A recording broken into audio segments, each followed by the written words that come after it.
bergerak menggerakkan, lakukan perubahan untuk pendidikan. Perjuangan di atas kertas dan ujung pena, merubah peradaban lebih baik dan bermakna. Suadi Suryaningrat, pahlawan pendidikan, pemikirannya hebat dengan 3 semboyan. Ingat sosung tulodo, hikmat dia mangun kaso, tutpuri handayani filosofi. Assalamualaikum warahmatullahi wabarakatuh. Yang saya hormati Ibu Nur Hasanah MPD selaku Kepala SMPN 7 Pasar Kemis, yang saya hormati dan saya sayangi teman-teman semua, guru dan staf TU SMPN 7 Pasar Kemis. Perkenalkan, saya di depan mengikuti kegiatan grup penggerak Angkatan 9 untuk mengambil video dalam aksi nyata 1.4. Berdirinya saya di sini bukan untuk saya lebih pintar atau lebih pandai, tapi kita hanya berbagi ilmu. Marilah kita panjatkan puji syukur kita kepada Allah Subhanahu wa Ta'ala, karena pada siang hari ini alhamdulillah kita diberi kesehatan, sehat badannya, sehat rohaninya. Salawat dan salam marilah kita sanjungkan dan bahan junjungan kita Nabi besar Muhammad Sallallahu Alaihi Wasallam. Mudah-mudahan kita selalu mengikuti ajarannya. Teman-teman yang saya hormati, di sini saya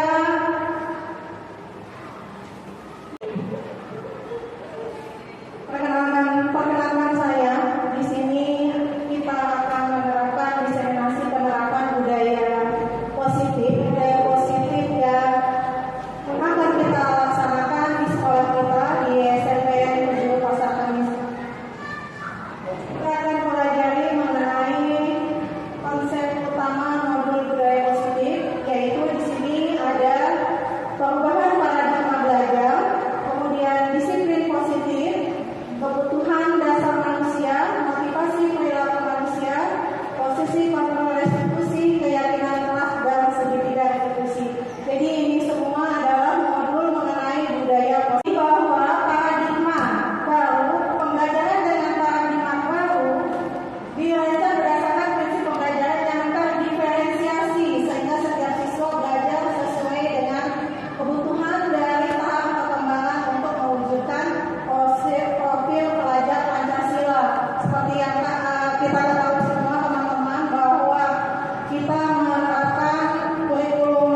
musik.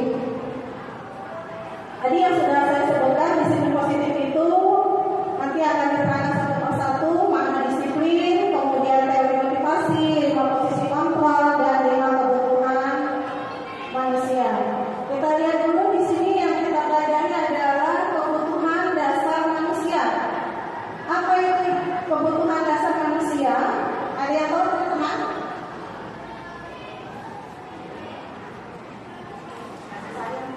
Kasih sayang. Ada yang tahu kebutuhan dasar manusia? Kebebasan. Ya, ini adalah bagian dari 5 pokok dari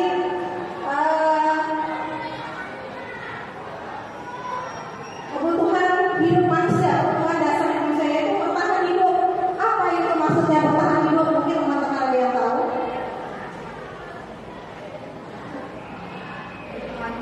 Yaitu menurut saya mampu survive untuk menyelesaikan masalah-masalah dalam kehidupan. Menyelesaikan masalah atau Problem solving. Ada yang bisa menambahkan? Ini aja kan? Ya, bertahan hidup di sini yang pastinya kita harus bagaimana caranya supaya bertahan hidup. Tentu saja dengan pemenuhan kebutuhan makanan, kemudian pakaian, kemudian kebutuhan pendidikan, itu yang dimaksud dalam bertahan hidup di sini. Kebutuhan 5 dasar kebutuhan manusia bertahan hidup di sini adalah kebutuhan jasmaninya, ya. Kemudian yang kedua, dasar dari kebutuhan hidup itu kasih sayang dan rasa diterima. Kita merasakan kasih sayang. Kalau ini disebutkan ke siswa, bukan kitanya ya, siswa. Siswa merasakan dikasih sayang oleh gurunya, tidak dibenci, tidak dibully ya, sekarang sebutannya bully, dibunuh. Jadi anak merasakan ketika kita masuk ke kelas, anak merasakan kenyamanan, ketenangan, sehingga murid itu merasa senang pada kita. Itu yang disebut rasa kasih sayang dan rasa diterima. Apapun dia, itu mungkin ada yang kurang pintar, mungkin kemudian ada yang seperti kejadian sekolah kita, ada yang apa namanya usia ya, itu semua disebut sebagai kebutuhan dasar kalau dia merasakan kasih sayang dan rasa diterima dari gurunya. Itu. Jadi kenapa disebut kurikulum merdeka itu? Jadi larinya ke sini, rasa kasih sayang dan rasa diterima. Jadi jangan sampai murid itu ketika masuk kelas merasakan aku bisa nggak ya? Aku hari ini diomelin nggak ya sama guru? Ya gitu. Karena apa? Mungkin belum mengerjakan tugas. Kemudian pengakuan kemampuan. Nah ini pengakuan kemampuan itu kadang-kadang anak kita suka, aku maunya itu aja ya Bu ya. Nari aja, aku maunya nyanyi saja. Itu. Jadi kadang-kadang kita memaksakan ke anak. Udah kamu mau pokoknya tugasnya nyanyi, kamu pokoknya tugasnya nari juga. Itu tidak diakui kemampuan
Pemberian dukungan dan hal positif seperti membaca atau membersihkan halaman sekolah dapat meningkatkan disiplin.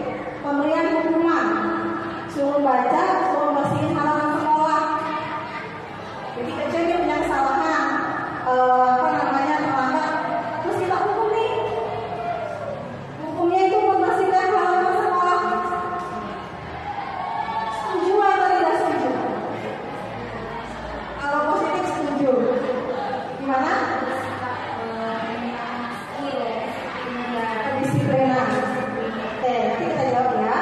Kemudian yang ketiga, memberi penghargaan dapat meningkatkan motivasi belajar anak. Setuju atau tidak setuju? Setuju. Ya. Paradigma baru ya. Kita lihat nanti. Motivasi perilaku manusia. Motivasi merupakan dorongan yang timbul pada diri seseorang secara sadar atau tidak sadar untuk melakukan suatu tindakan dengan tujuan tertentu, menghindari ketidaknyamanan dan hukuman. Murid melakukan disiplin diri karena ia takut dihukum.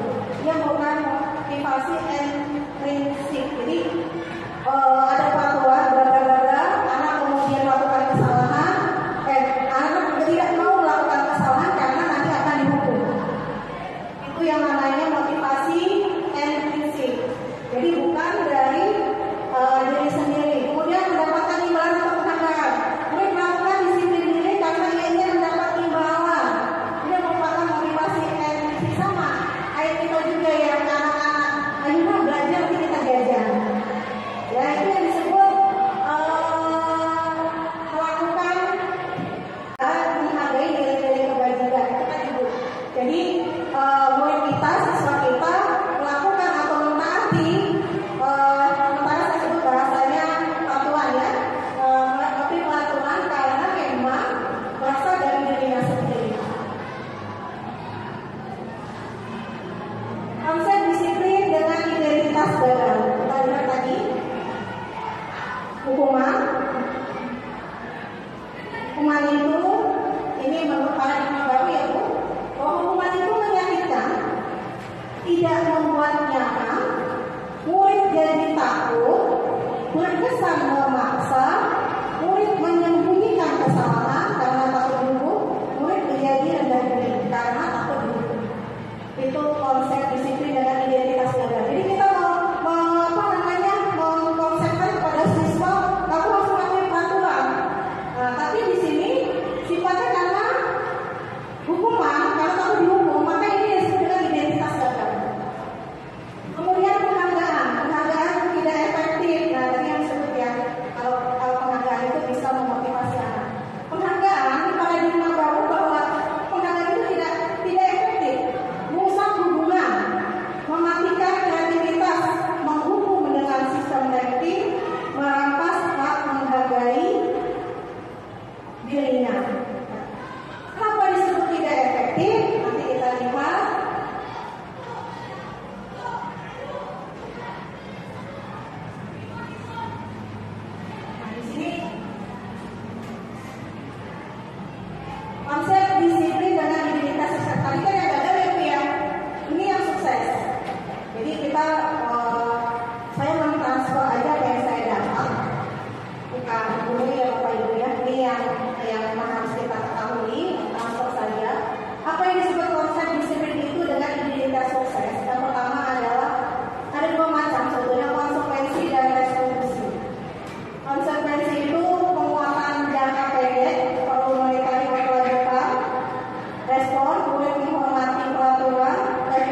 dihukum, itu namanya menjadi kesalahan. Memperbaiki hubungan, kalau kita menghukum siswa, seperti kita kalau dihukum, kalau saya dihukum lah ya, kita ditegur aja. Kadang-kadang ada perasaan ya, kamu kok lebih banget sih sama saya, gitu ya. Ada perasaan di hati. Jadi merusak hubungan. Sama dengan anak, ketika anak dihukum, pastinya berpikir sampai orang pasti bahwa saya harus dihukum, atau mungkin saya tadi diomelin. Jadi itu tadi yang disebut memperbaiki hubungan. Awalan bukan paksaan. Kita nanya sama anak, kamu melakukan kesalahan, benar atau tidak? Kemudian anak akan mengakui kesalahan atau tidak. Nah, disitulah akan adanya tawaran. Tawaran bagaimana caranya supaya kamu bisa menyelesaikan atau kesalahan tadi bisa diperbaiki sendiri, bukan dari kita tapi dari anak. Mencari ketentuan dasar yang mendasari tindakan, fokus pada karakter bukan tindakan. Menguatkan dan fokus pada solusi. Jadi kita mencari solusi, bukan yang sudah ada kita terapkan, tapi mencari solusi dari anak. Kita lihat perbedaan dari hukuman, kemudian konsekuensi dan restitusi. Perbedaan ini contoh kasusnya siswa yang sering tidak mengerjakan PR. Sebetulnya kalau yang sekarang itu tidak boleh Pak masih PR. Pekerjaan harus selesai di sekolah. Jadi tidak diperkenankan membuat PR sekolah. Bu, aku kapan selesainya materi saya? Kalau nggak diselesaikan, kalau nggak buat PR, gitu. Sama seperti saya juga seperti itu. Nah, tapi yang yang idealnya adalah minggu depan lagi kita lanjutkan. Jadi anak setelah pulang, apalagi kalau sekolahnya itu sebenarnya dari jam 7 sampai jam 3 ya, itu anak udah harus istirahat di rumahnya. Biarkan mereka berkumpul dengan keluarganya, biarkan mereka berkumpul dengan teman-temannya. Itu.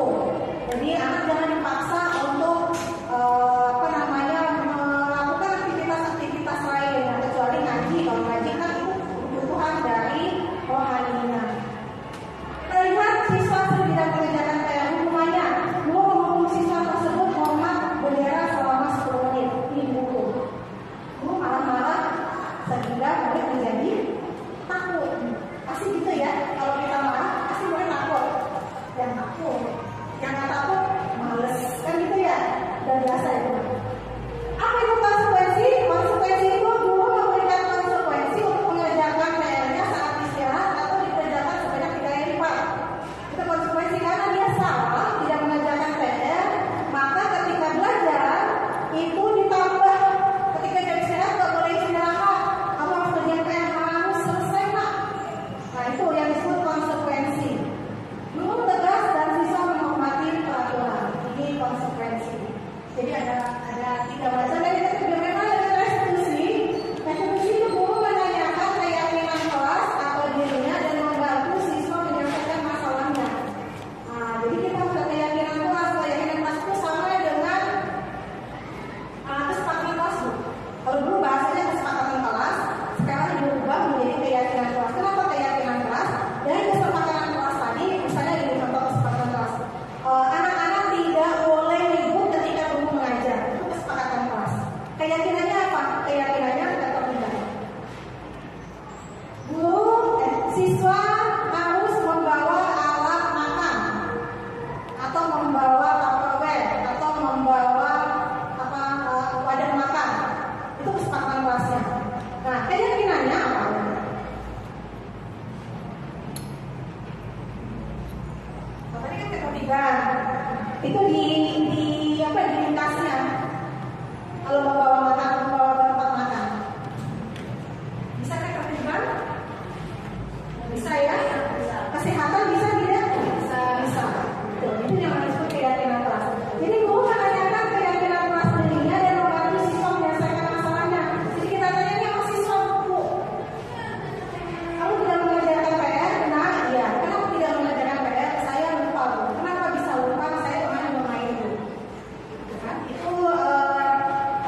kontrol dari restitusi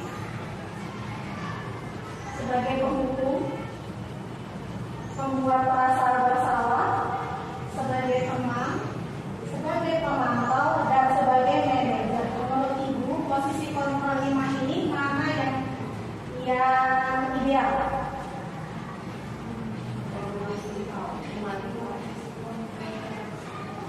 Iya. Yang tadi kan kita udah mempelajari restitusi itu seperti apa. Nah, mana yang itu? Iya. Sebagai manajer. Jadi kita benar-benar membuat anak seperti tadi mengakui kesalahannya sendiri, kemudian menyelesaikan masalahnya sendiri. Kalau penghukum ya jelas itu yang menghukum, membuat rasa bersalah. Misalnya kamu itu ibu udah capek-capek ngajarin ternyata kamu gak bisa, itu masuk ke dalam pembuatan rasa bersalah. Anak dibuat rasa bersalah. Ya pastinya aku ya udah ngajarin ternyata aku gak bisa. Itu membuat rasa bersalah. Kemudian sebagai teman, ada kalau kayak main game belum, kan salah ya, tapi kita buat teman. Kemudian pemantau kita hanya liatin aja, biarin aja lah, segitu aja, gitu ya. Kemudian manajer itu tadi yang secara fokusnya adalah kita mendekatkan kepada anak bahwa itu kesalahannya harus diakui, harus diperbaiki. Contoh penerapan 5 posisi kontrol nih, contohnya Bu. Kalau penghukum, tapi aturan sekolah lalu berdiri di depan barisan, ini dukung, anak dukung.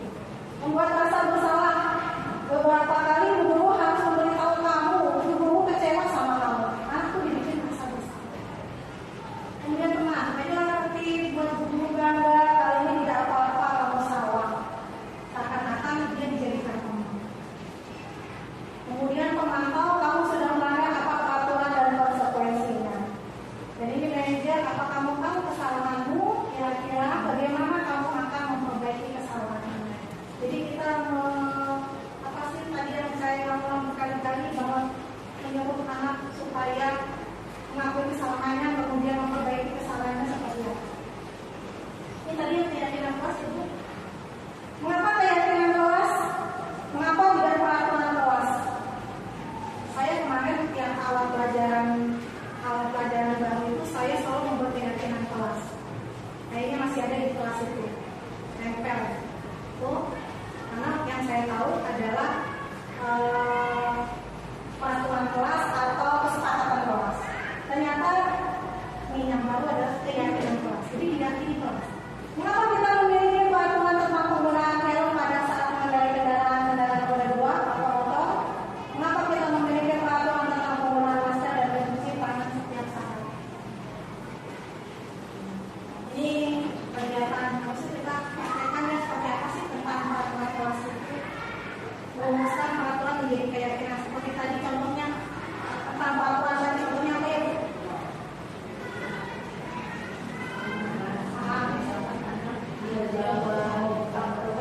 Membawa wadah makan ya, yang badan membawa wadah makan.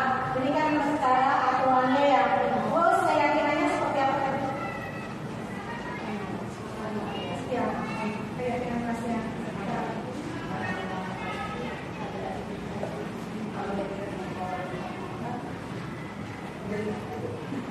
Kalau yang mau di dunia itu ini apa? Kesehatan. Oh, itu sih benar maksudnya. Lainnya adalah kesehatan, ya. Jadi ketika anak melakukan kesalahan, tidak membawa alat makan, yang kita yakini kepada anak-anak bahwa dengan tidak membawa alat makan, maka kesehatan kamu akan buruk mungkin, akan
juga ilmu baru yang saya dapatkan segitiga restitusi.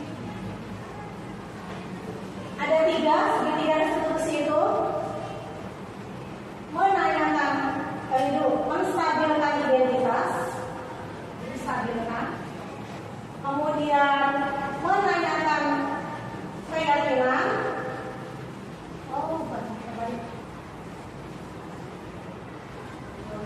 menstabilkan identitas, kemudian validasi tindakan yang salah, kemudian menanyakan keyakinan.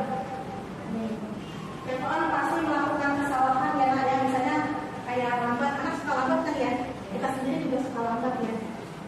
Ibu juga suka melakukan kesalahan dengan terlambat. Jadi menstabilkan identitas. Kamu bukan satu-satunya yang pernah melakukan itu, nak. Ya, ibu juga sudah pernah. Jadi distabilkan. Kemudian validasi tindakan yang salah. Kamu tentu punya alasan kenapa melakukan itu. Ada cara yang lebih efektif untuk mendapatkan apa yang kamu butuhkan.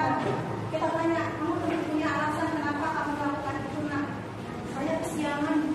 Bagian angkot, bagian angkot, ketinggalan angkotnya. Gimana caranya? Kenapa kok bisa ketinggalan angkot? Mungkin macet, mungkin saya bangunnya kesiangan. Ditanya, memvalidasi tindakan yang salah. Dan anak itu satu tahu dia tuh punya kesalahan, tapi menjawab sendiri. Jadi bukan kita. Kamu ya bangunnya sedang dulu. Biasanya kita gitu ya. Saya mau bangun sih ya. Kemudian kami menanyakan keyakinan. Setelah kita sudah bilang, iya nak, ibu juga pernah melakukan kesalahan. Terus kenapa kok kamu bisa melakukan kesalahan? Itu apa alasanmu? Jawab dengan lugas, kemudian kamu jawab. Kemudian kita harus memberikan, menanyakan keyakinan. Kamu tahu nak, kalau kamu melakukan kesalahan, berarti kamu melanggar keyakinan kelas. Itu keyakinan kelas kita. Itu kedisiplinan. Ya, apalagi anak kan jawab.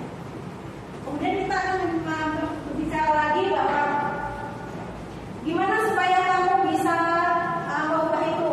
Saya tidak akan terlambat lagi dulu. Gimana supaya tidak terlambat lagi, nak? Saya akan datang lebih awal dulu. Bagaimana supaya tidak lebih awal lagi, nak? Saya mungkin bangunnya harus lebih awal. Jadi kita dia jawab sendiri. Kemudian dibilangin kapan kamu akan mengubah sikap kamu. Itu yang terakhir. Kata Miss, kalau kita sampai banget ini ya. Tadi menstabilkan identitas, validasi, kemudian menanyakan keyakinan. Hukuman, identitas yang gagal, hukuman itu membuat identitas yang gagal. Sedangkan konsekuensi dengan restitusi itu maksudnya identitas sukses. Tetapi kalau dibandingkan konsekuensi dengan restitusi, maka yang lebih baik dari disiplin positif adalah restitusi. Ini yang positif. Kalau ini netral, ini netral.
tanggung jawab sesuai dengan perbuatannya. Secara apa namanya istilah ya bahasa Indonesia itu ganti rugi. Tapi ini di sini beda secara apa namanya kurikulum merdekanya. Mana disiplin udah ya, kemudian teori okupasi, posisi kontrol tadi kita sebagai manajer kebutuhan dasar manusia. Kalau seandainya jangan sampai puas dengan materi atau seri yang saya berikan, kalau ada yang mau pelajari lagi boleh lihat modul saya. Luar biasa. Udah kok. Ya. Alhamdulillah. Nah, pada siang hari ini menjelang sore materi yang tadi sudah di-share yaitu pemahaman menerapkan budaya positif. Mudah-mudahan bisa terlaksana di sekolah kita. Apa yang saya dapatkan bisa diterima sama teman-teman. Apabila dalam menerangkan atau dalam dalam bahasa kata saya salah, mohon dimaafkan. Terima kasih. Assalamualaikum warahmatullahi wabarakatuh.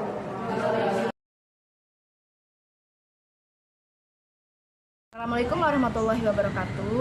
Perkenalkan, nama saya Nok Ernawati, salah satu rekan kerja di SMP Negeri 7 Pasar Kemis dari Bu Parsi.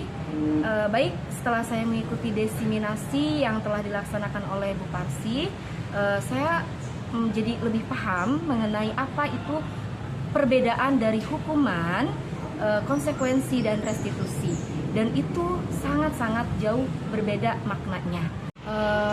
Setelah saya mengetahui ilmu dari yang telah disampaikan oleh Bu Parsi bahwa yang lebih positif budaya yang harus dilaksanakan di sekolah SMP Negeri 7 Pasar Kemis khususnya yaitu restitusi.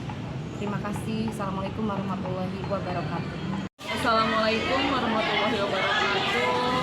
Saya ucapkan terima kasih kepada CGP Bu Parsi yang telah memberikan ilmunya kepada saya, dan mudah-mudahan ilmunya bisa saya terapkan di SMP Negeri 7 Pasar Kemis, dan mudah-mudahan ilmu itu bisa bermanfaat khususnya buat diri saya sendiri dan untuk rekan-rekan di SMP Negeri 7 Pasar Kemis.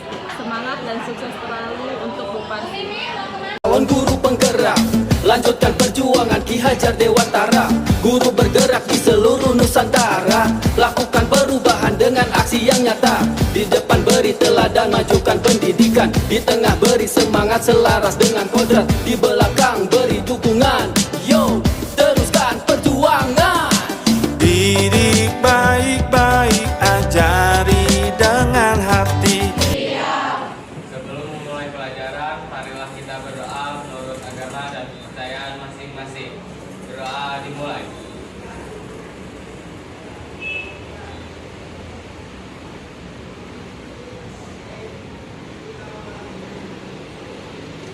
Doa selesai.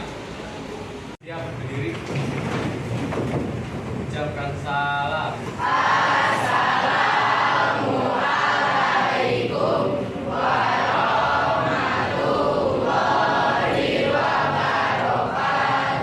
Waalaikumsalam warahmatullahi wabarakatuh. Silakan duduk.